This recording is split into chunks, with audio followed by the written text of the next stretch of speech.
everybody. You guys look fantastic. Oh my gosh. You know what? Standing in the middle of the riser just means you all have a clear shot at me, right? What a room. Holy mackerel. Thanks everybody for coming on out this evening. Give yourself a round of applause. My name is Lisa Raitt.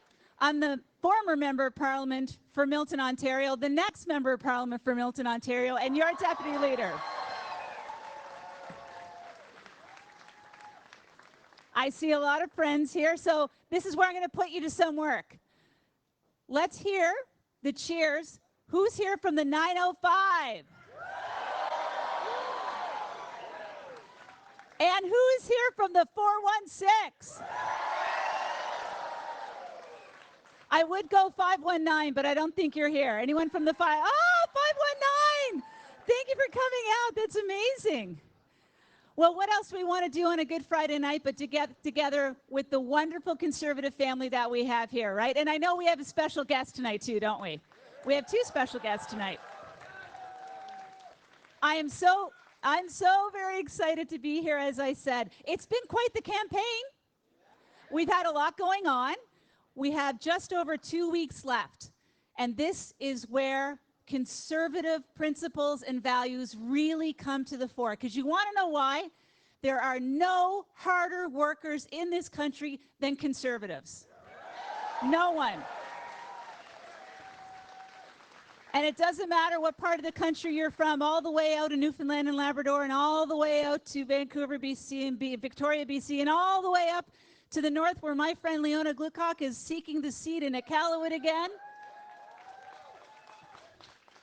We know that we have 2 weeks to work as hard as we can to make sure that we change the control of this country. And we change the control of this country for the better.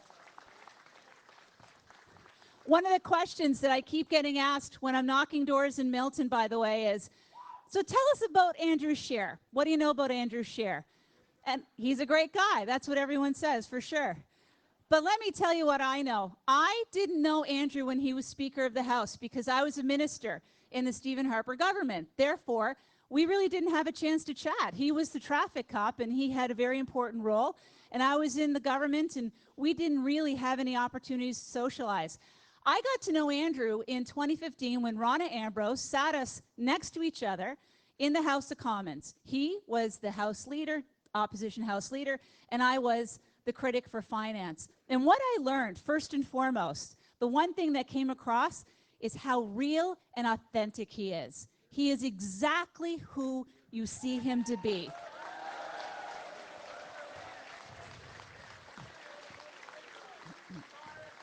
And the second thing I can tell you, he never tried to throw me or Rona under the bus. Didn't happen.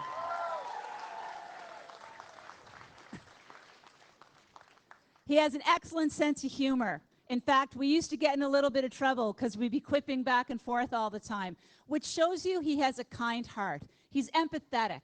He's trustworthy. And as well, more so than anything else, he loves his country and wants to make it better. How awesome is that?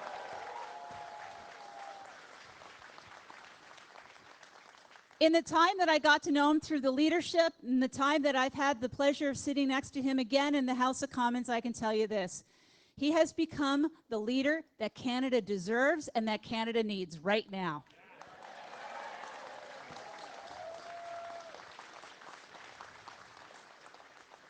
He enjoys having other people express their point of view to him. He's not going to fire somebody just because they have a different point of view and express it. He's going to welcome that opinion, and he's going to help all of us make the decision together.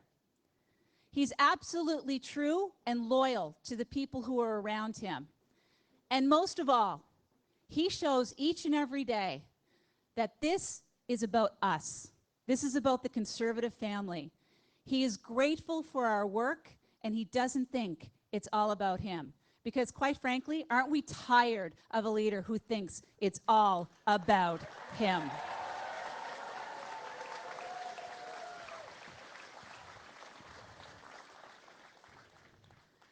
I'm getting pretty excited because I know we're getting close to when we're going to be bringing out the boss so we can have a word with all of you. But I'm going to tell you this. 2 weeks left. Get on the doors. Find our vote and get our vote out to the polls. And more importantly, when you find the people who are going to vote for us, tell them to bring a friend to the polls as well. Tell them that we need their vote too, because this is a tight race. And the GTA is so important to ensuring that this country starts moving in the right direction again. A direction where people have dreams and opportunities that can actually attain. And that your success is determined by your work and your values and not by whether or not you're a friend of Justin Trudeau. We want to make sure that we do everything possible, we put it all on the line, and we work as hard as we possibly can to deliver the result that Canadians want and that Canadians deserve. And that is a conservative government in this country. So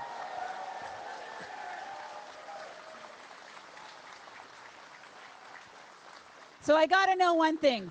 Are you excited?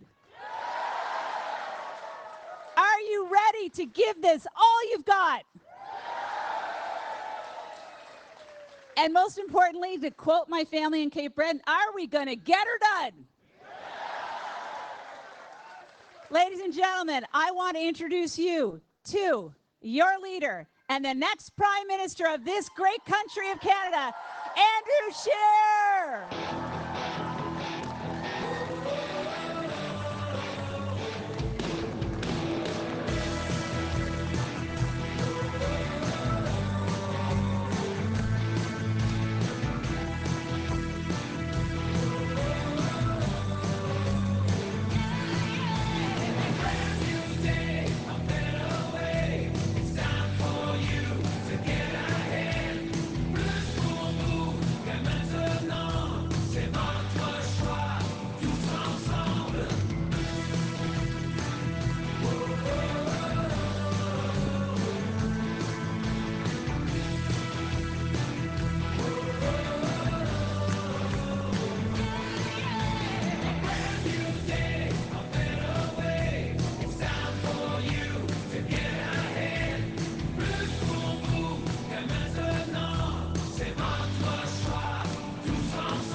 Ladies and gentlemen, Lisa Ray, thank you so much for that introduction.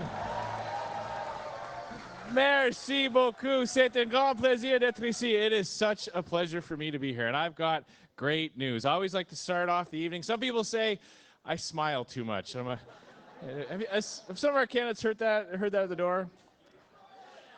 Well, it's hard not to smile when you think that we are less than 18 days away from getting rid of this Liberal government.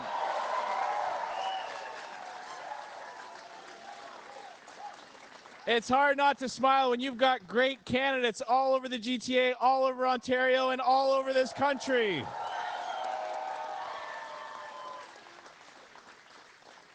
I have crisscrossed this country several times over the last few weeks, and I can tell you the response at the doors has been fantastic. People are excited. People are ready. People are, they cannot wait. They cannot wait to put an end to this tax hiking, deficit running, scandal plagued Liberal government and replace it with an honest conservative government that puts people first.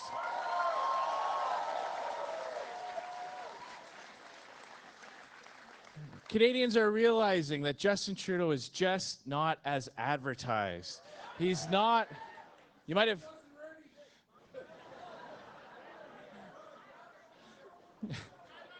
So many jokes running through, trying to pick just one. You know, they're seeing more and more that he's not who he says he is, that he's a hypocrite on so many different levels. We found out just the other day that while he's been preaching and lecturing to Canadians about how they need to pay more for their gasoline, for their groceries, and the home heating, he's actually been flying across the country with a second plane for his costumes, for his equipment, his camping equipment, maybe even that canoe. I'm not sure. But it's okay. It's okay because he's buying some carbon offset credits, which gives him license to keep living his lifestyle the way that he wants to live it. And that is the essence of the hypocrisy on this, because you see, for people like Justin Trudeau and their millionaire buddies, they will never have to worry about higher gas prices, about more expensive groceries, or about higher home utility bills. But that's where conservatives come in, because we know that hard-working Canadians don't want to pay more, while privileged people like Justin Trudeau don't have to worry about the consequences.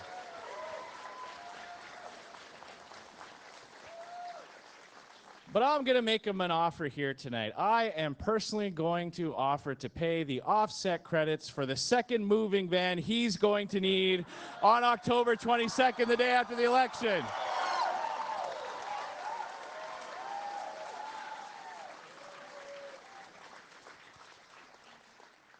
And people are seeing the consequences of his higher taxes. We know that Canadians are feeling like they're falling further and further behind.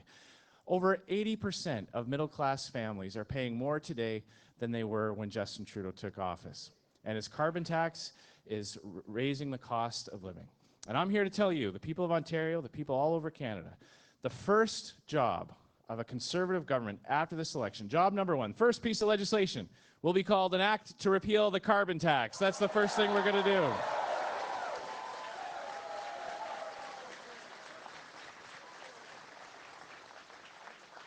They're seeing that he's not as advertised when it came to running an open and transparent government. An open and transparent government. Sunlight is the best disinfectant, I remember someone say, and said sunny ways are here. Well, it seems like we've encountered a long patch of cloudy weather over the last few months. He's kicked out the only two people, kicked out of caucus, the only two people who were standing up to him during the SNC-Lavalin affair. Shameful. So it seems like the only thing that gets you kicked out of the Liberal Party is when you stand up to those who are abusing the power of their office. Canadians see through that. Canadians see the betrayal that he had with our war heroes, our veterans, promising that he would clear the backlog, and instead it's getting longer and longer. And that's why we're offering such a positive message this campaign. Our whole platform is all about the way that we're going to help people get ahead. We believe, conservatives believe, that a dollar left in the pocket of the hardworking Canadian who earned it is always better spent than in the hands of the politician who taxed it.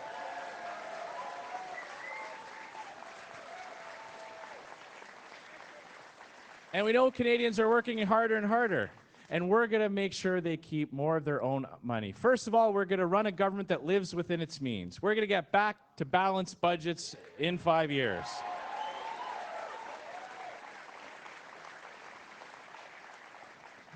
Conservatives know that those deficits add up, that it has to be paid back with interest. Nous savons que c'est les contribuables qui doivent payer les dettes et avec l'intérêt, et que l'intérêt vont les banques. We know that more and more of your tax dollars going just to pay the interest on that debt. That's money that could be going into better services, or into better services, or back into tax cuts. And that's why we're going to stop the borrowing and get back to balanced budgets. We're going to be a government that runs within its means, lives within its means. Now, as we do that, we're going to leave more money in your pocket. We are going to lower the first income tax bracket, saving the average hardworking couple $850 a year, ladies and gentlemen.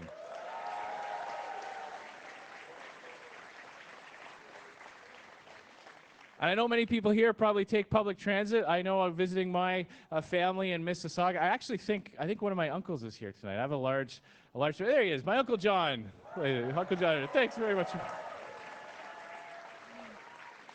I've got 30-odd cousins all spread out throughout the GTA in southwestern Ontario. But I visited my grandmother on Cawthra Road in Mississauga almost every summer.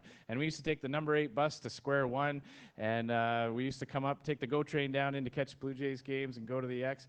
And I know how important public transportation is for people here in the GTA and in so many parts of Canada. And that's why we're going to bring back the public transit tax credit to help the morning commute get a little bit more affordable.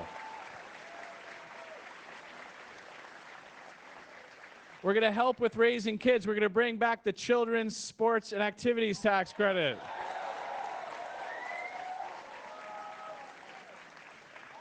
We're going to recognize the sacrifice that new moms make when they take those critical first few months off of work to be at home with their newborn child.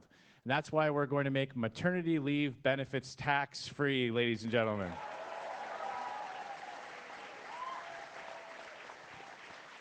We know how important it is to help support families. Jill and I have 5 kids. A lot of people, yeah, Jill.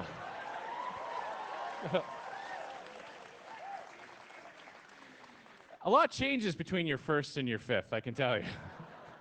With our first child, every time they drop something, we're cleaning it off and disinfecting it, running under hot water, always checking anytime they peep when we put it down to sleep, running into the room every time we heard any kind of noise. And 5th child, a little bit different. 5-second rule turns into a 50-second rule. Bad times are a little bit different. A lot of people, after Mary was born, a few months in, said, well, is she sleeping through the night? Of course, we would put her in her crib, turn a fan on in her room, close her door, go into our room, close our door, turn a fan on in our room. So when people ask us that question, we say, well, we're not sure if she's sleeping through the night, but we're sleeping through the night. That's why we're bringing back these family-friendly tax cuts like sports and activities and maternity leave. And that's also why we are going to boost the RESP so that people saving for their children's education can get a helping hand as well. And in order to pay for that, we are going to stop spending money on corporate welfare. We're going to cut corporate welfare by $1.5 billion so we can put that money right back in your pocket.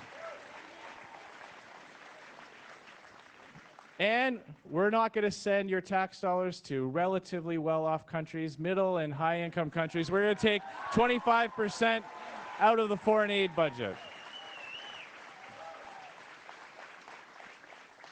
And we've made the commitment that we are going to increase transfers to provinces for healthcare, education, and social programs by 3% or more every single year.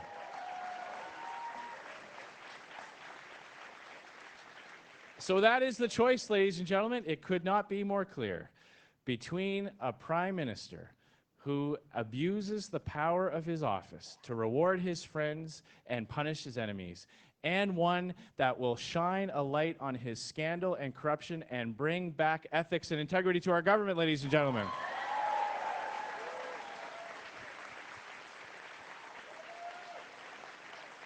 Where Justin Trudeau will embarrass Canada and get bullied and pushed around on the world stage, I will represent Canada with strength and conviction and defend our interests.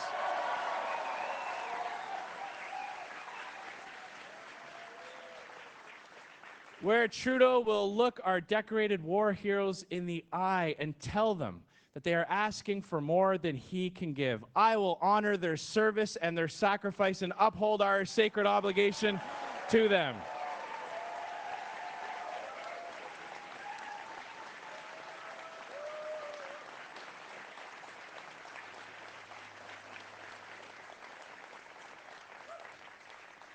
Where he will travel around the world and talk down Canada's natural resource and energy sector. I will be a champion for it and get big projects built in this country, getting our energy sector back on its feet.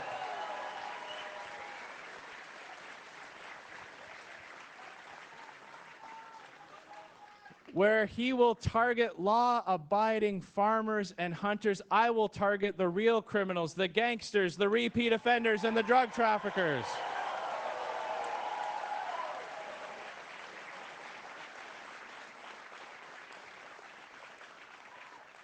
And while he will watch billions of dollars leave Canada, billions of dollars leave Canada for other countries, I will support a national energy corridor that brings Western Canadian energy to Eastern Canadian markets and gets us off of foreign oil, ladies and gentlemen.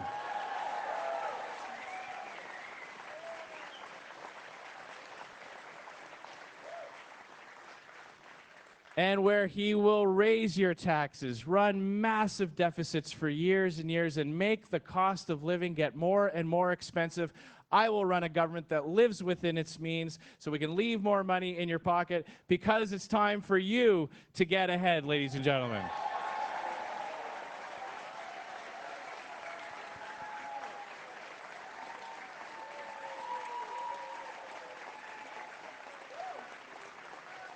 So,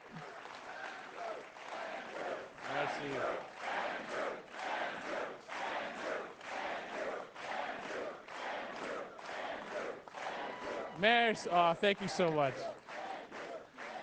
Thank you so much. Merci beaucoup tout le monde. Alors, thank you. And as Lisa said, we've got a few more days left, a little over 2 weeks left. It's going to take all our grassroots efforts. You are our secret weapon. I don't know if you've noticed it, but we don't always sometimes have the same advantages the Liberals get when it comes to getting messages out. So it's going to take every single one of us working hard, long days, long into the evening, knocking on doors, putting up signs. On a besoin de tous vos efforts. We need all your help. But I know this, all of us working together, our grassroots volunteers and organizers, getting that message out to our friends and neighbors. You know, so many people are telling me they voted Liberal in 2015 and they're not doing that this time. We have an opportunity to get the message to them, to tell them how their life will get better, how life will get more affordable, and how we are going to win. That's right. And all of us working together in ridings across the GTA, across Ontario, across this big, great, big, wonderful country of ours. All of us doing our part in our ridings. We can and we will make sure that Justin Trudeau is a one-term Prime Minister. Thanks very much, everyone. Merci beaucoup.